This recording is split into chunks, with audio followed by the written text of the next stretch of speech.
Now, after writing with ChatGPT, this is what I want you to do. So I want you to copy the contents from ChatGPT and then send it to your Blogger blog and then paste it into your Blogger post section. Once you have that, I want you to select all the blog posts. Yes, select all the posts, and then the next thing I want you to do is to click on copy. All right. So I want you to copy that. Then the next thing I want you to do is to visit this website, that is Plagiarism Detector. Now I'm going to paste in your copied text from your blog and then paste it into this section of the plagiarism checker. Now, once you are done with this, I want you to scroll down and then click on check plagiarism.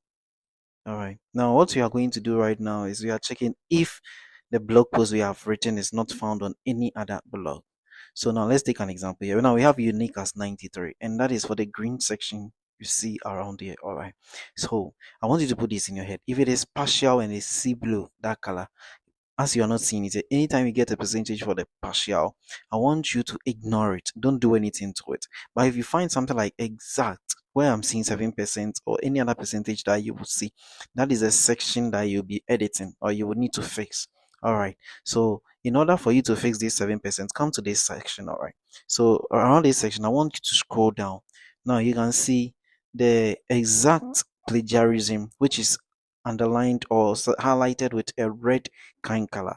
All right. So they are the kinds of tests that you are going to be changing, or they are the sentence you are going to be changing from your blog post.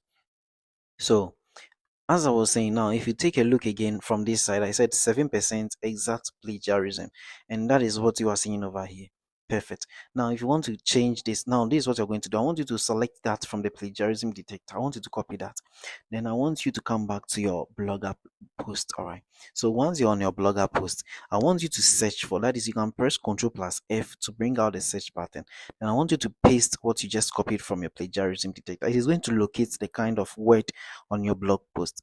Then once it is located on your blog post, the next thing I want you to do is to edit. I want you to change the sentence into another kind of sentence that would never be found on any other website. So this is what I'm going to do. I'm just going to put in certain words or phrases to make it match according to what I am doing. All right.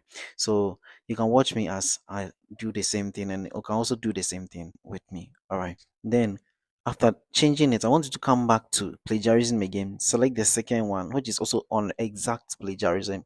Then I want you to copy that and come back to Blogger again with the same Control F, select all, and then I want you to paste that phrase into it. It is also going to locate that same phrase for you. All right, so this is it. Then and also you are going to change that sentence. Yes. So once you have done that, the next thing I want you to do is again select all the content on the blogger blog again. Then I want you to copy it again. Then come back to the plagiarism detector again. We are going to make a new plagiarism search. So I want you to refresh the plagiarism detector page. All right. So once you have refreshed the page, I want you to paste in the new text or the new article that we have written again or edited. Then I want you to check for plagiarism. And once you check for plagiarism, after that, I'm going to say this. If you see 100% unique, yes, you can publish your post. If you see maybe exact again in red, rewrite the post. If you see partial and in the partial post, it is with a percentage, just leave it. Then come back to Blogger again, copy your Blogger, all your contents or the article again, come to this website, which is writer.com/AI detector. All right. So this website is used to detect AI content. So you're going to go on to this section and then paste your document into it or your blog post. And once you have done that, below there, yes, that is the bottom there, you will see analyze test. So the next thing I want you to do is to tap on the analyze test or click on it. Once you click on it, you're going to see something like this: human generated content. If it is 90 to 100, you are good to go. You can publish the blog post. But if it is below 90, change certain parts of it and then make sure it turns into a human generated content before you can publish it.